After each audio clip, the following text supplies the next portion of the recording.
So, I read Kagurabachi.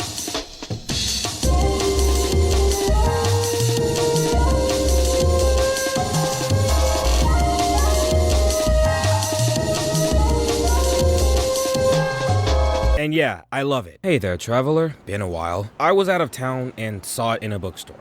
I decided to get it, read it, immediately got hooked.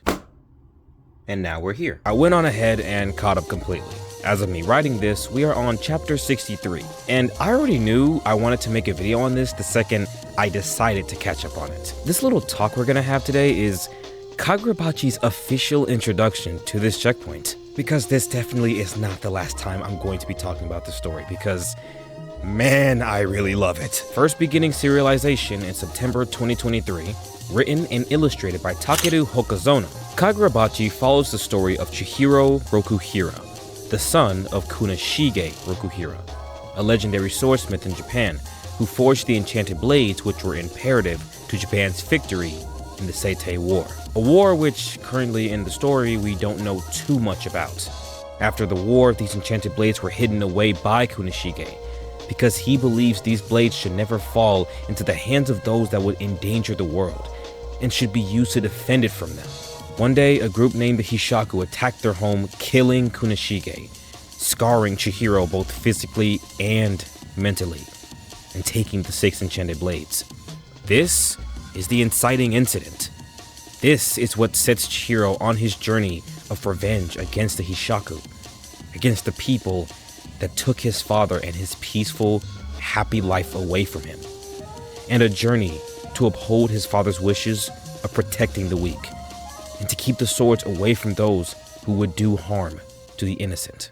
Okay, so now with the introduction out of the way, we can start talking about what I love about this story, and it's probably gonna be all over the place, and I'm gonna be completely honest with y'all. This video is a test for myself to see how I want to go about making videos from now on, so if this ends up being a bit scuffed,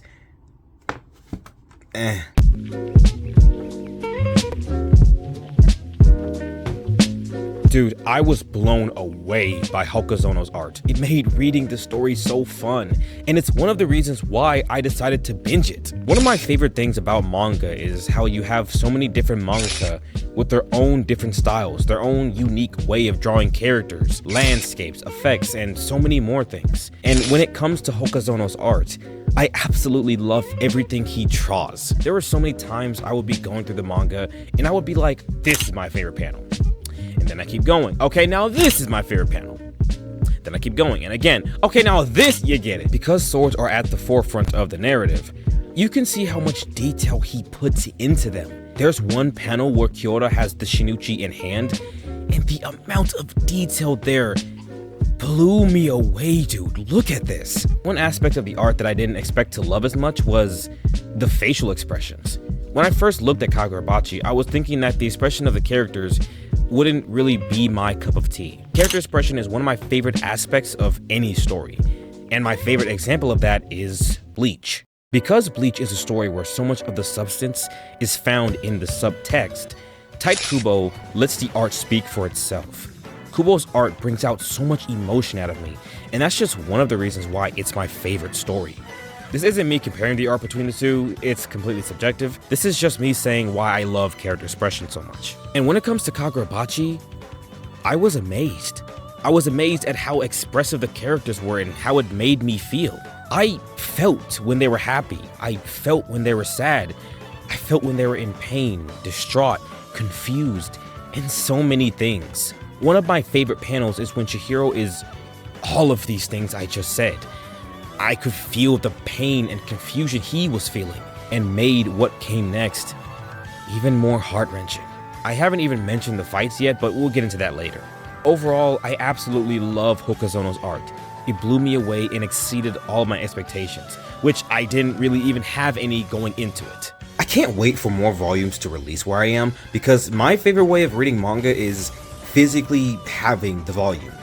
I really enjoy reading a manga online, it's where I read majority of the story, but I just truly enjoy having the physical volume and flipping through the pages and just binging it. Honestly, it immerses me so much more. So now, I want to talk about my favorite aspect of every story. There are so many characters that I love in this story so far. Two of them are fighting for my #1 spot. So here's the first one. Chihiro Rokuhira surprised me so many times and has had so many moments that resonated with me. Chihiro is someone who wants to do right by his dad and by extension protect the innocent. He was taught by Kunishige to never let the enchanted blades fall into the hands of evil, but he was also told that he needs to see the world through his own eyes to gain his own worldview. I love that Kunishige told Chihiro this, that he wants him to become his own person, and the fact that everything might not be as it seems. Chihiro is one of the most caring and sympathetic characters in this story, if not the most caring and sympathetic. His relationship with Char being one of my favorite examples. Both of them had their peaceful, happy lives taken away from them, and now they have to live with that pain forever. They're both hurting. Even if Chihiro ends up getting the enchanted blades back, he's still going to be in pain, and I'm not sure it'll ever go away. Chihiro doesn't want anyone to suffer the same way he did, and that's one of the reasons why he tried so hard to save Char in chapter 15. Chihiro's father was killed because he was the one who crafted and hid the enchanted blades, and Char and her mother were captured and her mom eventually killed because of their blood, their ability to heal. I adore the way they parallel each other. They both went through the same thing, and Chihiro doesn't want her to suffer any more than she already has, which is why he wanted to end her pain. Chapter 15 is one of my favorite chapters, and this is why. He's even sympathetic towards his enemies. When he was fighting Tenri, he understood why he was fighting so hard, because he wanted to make his father proud. And that's one of the reasons why Chihiro is fighting so hard. He related to him, and he didn't want to dishonor him. To dishonor someone fighting for the same thing as him. It was a battle between two sons. And when they figured out that the door they were trying to protect was already broken, you can see it in his face. He was distraught. Chihiro being so sympathetic and caring is probably my favorite aspect of his character. He's supposed to protect the innocent and destroy evil, and he does. But he also finds himself, with some of them, understanding where they're coming from. And when it comes to gaining his own worldview, I think things might start becoming a lot more gray for him. Oh my god, I love when stories do this, dude. So, the other character that's tied for my #1 spot with Chihiro, and if you've read the manga, and you've been around my channel, you probably already know who it is. My wife. I was already going to read Kagurabachi, but then I saw Hiyuki, and that gave me even more of a reason to read it. You give me tomboy, I'm a happy camper. And once I got to her part in the story, I fell in love almost instantly. Can you blame me? Thrill seekers are some of my favorite characters in media. Hiyuki now being on that list. If she's gonna fight, she wants both her and her opponent to go all out. No holding back, no lukewarm crap. Both of their lives need to be on the line. Do I just like crazy girls? Fucking probably. She's one of the strongest characters in the series, wielding something even beyond regular sorcery. Oh yeah, there's sorcery in this, by the way. We'll get into that another time. Hiyuki's Flame Bone is my second favorite ability, being right behind Chihiro's N10. And it fits her very well in my opinion. It's an explosive flame ability given to an explosive hothead. I love that. A lot of the characters parallel each other in the story.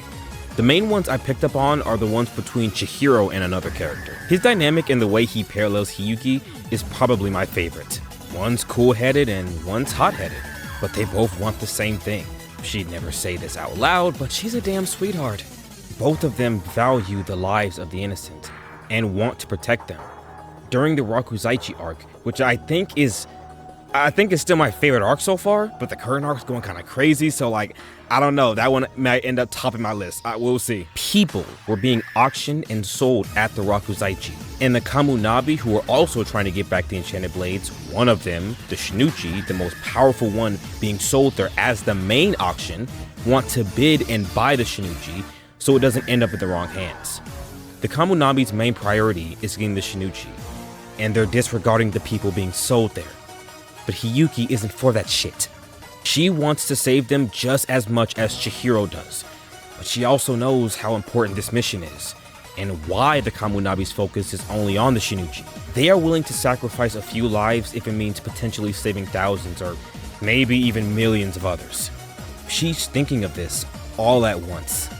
She's conflicted, and it's pissing her off. Both her and Chihiro want to get the Shinuchi, and both her and Chihiro and my goat Hakuri want to save those people and destroy the Rakuzaichi. And when she's given the opportunity to do that, you bet she takes it. She's ignoring her orders to save those people. She's too kind-hearted even if she'll never admit it. Just like Chihiro, she can't ignore people in danger. Chihiro and Hiyuki versus Kyora is one of my favorite fights in the series. Seeing her and Chihiro work together after seeing how alike they are was so cathartic for me. Absolutely love her writing so far, and I can't wait to see more of her. Speaking of another character I've fallen in love with, the fucking GOAT. Hakuri flew up my list of favorite characters so fast, dude. He's the character that deserves his own video the most other than Chihiro. He might not be my #1 favorite character right now, but he has my favorite development so far in the story. Hakuri grew up in a fucked up environment, where he was treated differently from his other siblings just because he wasn't going at the same pace as them. He was physically and mentally abused by the people around him, especially Soya.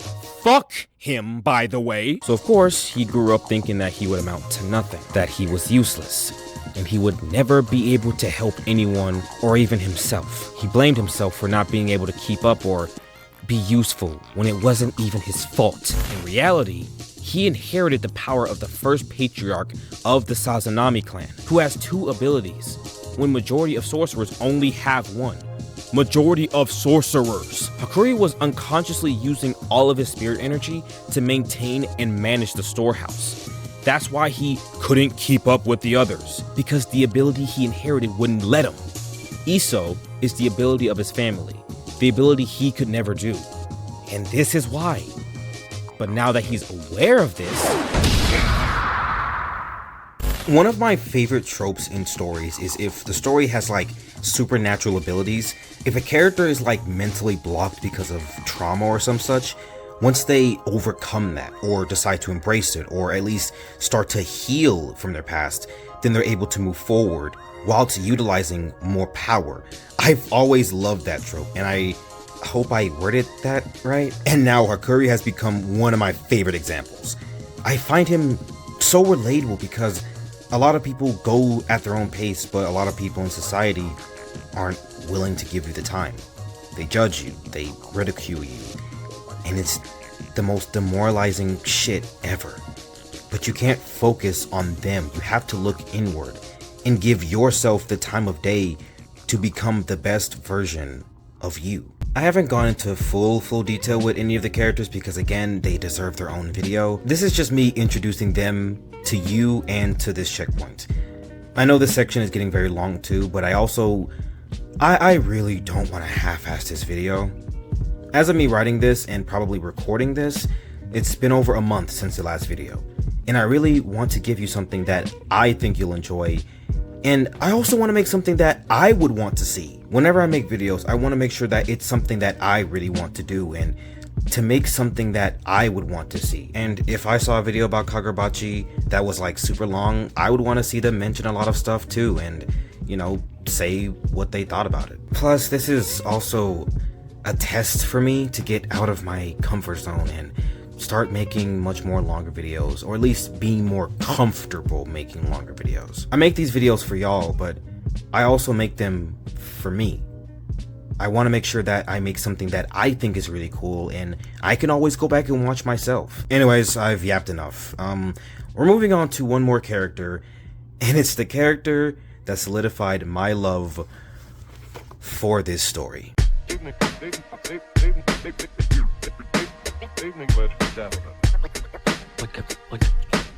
could I say after it was done? Хранить деньги в сберегательной кассе. Если, конечно, они у вас есть.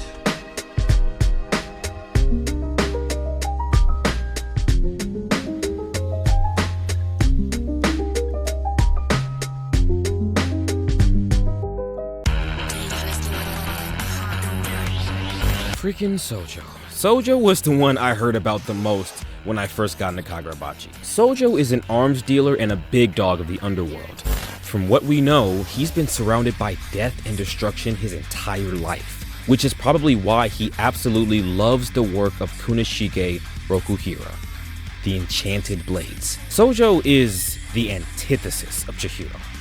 While Chihiro wants to honor his father by destroying evil and keeping the blades away from anyone who would harm innocents, Sojo believes the complete opposite. Before their fight, which I'm actually not going to talk about just yet, they had a conversation about their mentality, beliefs, and ideals.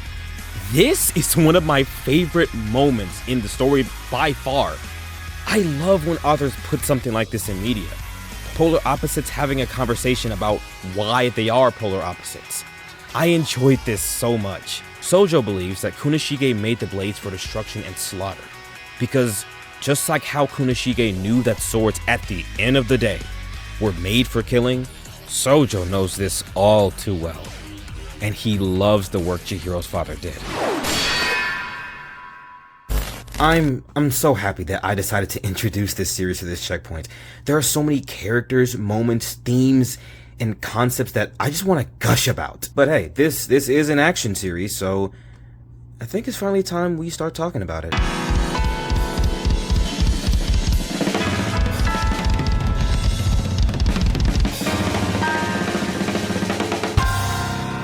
Holy shit. The most honest and genuine way I can describe to you my experience with the fights in Kagurabachi: fun as fuck, exhilarating, dynamic. Honestly, we can just end the damn section right there. I ain't got much else to say. I absolutely love the way Hokazono depicts fights. His characters have so many different abilities, and I love seeing the different ways he implements them. Chihiro with Enten, Sojo with Cloud Gouger, Hiyuki with Flamebone. The list goes on. The entire story is centered around swords, meaning he wanted to create the most enjoyable sword fights to him and us, the audience. And I definitely love what he delivered. I find the choreography in each battle to be so exhilarating. Every page turn, or click, or swipe, however fuck you go about reading. I have so much fun with the fights in this manga every time I engage with them. And I guess the best way I can end off this section is to talk about my favorite fight so far. Chihiro Rokuhira versus Genichi Sojo is a battle of ideals. Take what I said about Sojo in the last section, apply to this battle. I love the way Hokazono built up this fight, and the final confrontation between these two definitely paid off for me. That conversation that they had, I mentioned earlier, we were flashing back and forth from that throughout this, I shit you not, 12-second final showdown. These two are master swordsmen, and that was on full display in this battle. Both of them putting their entire mind, body, and soul to prove their ideals, willing to lose limbs in order to cut the other one down. The Enchanted Blades are insanely powerful, and Hokazono wanted us to know why they're so dangerous, why so many people want their hands on it for their own gain. I adore this fight so much, and even 2 arcs later, it's still my favorite. I want to know, if you read this manga, is this the fight or the moment that solidified your love for this series? I know it is for me, but I want to know, you know what? I wanted you to tell me what your favorite moment in this story is. What made you love it? What resonated with you? I was thinking about going super in depth into the story for this last session, but I feel like it would be better suited for their own videos. Again, because this is just an introduction of the story to this checkpoint. But I had to also ask myself this. Am I half-assing this? Am I being lazy? Or do I just genuinely think it would be better for a separate video. I concluded to the latter. I'm not perfect. I'm not gonna try to be perfect. I've struggled with that my entire life. And again, my goal for the rest of this checkpoint's existence is to just be open and honest about how I feel. And to be honest, I've talked about the story a lot throughout the many sections of this talk we're having, so we're gonna save it. However, I do want to give some of my thoughts on it.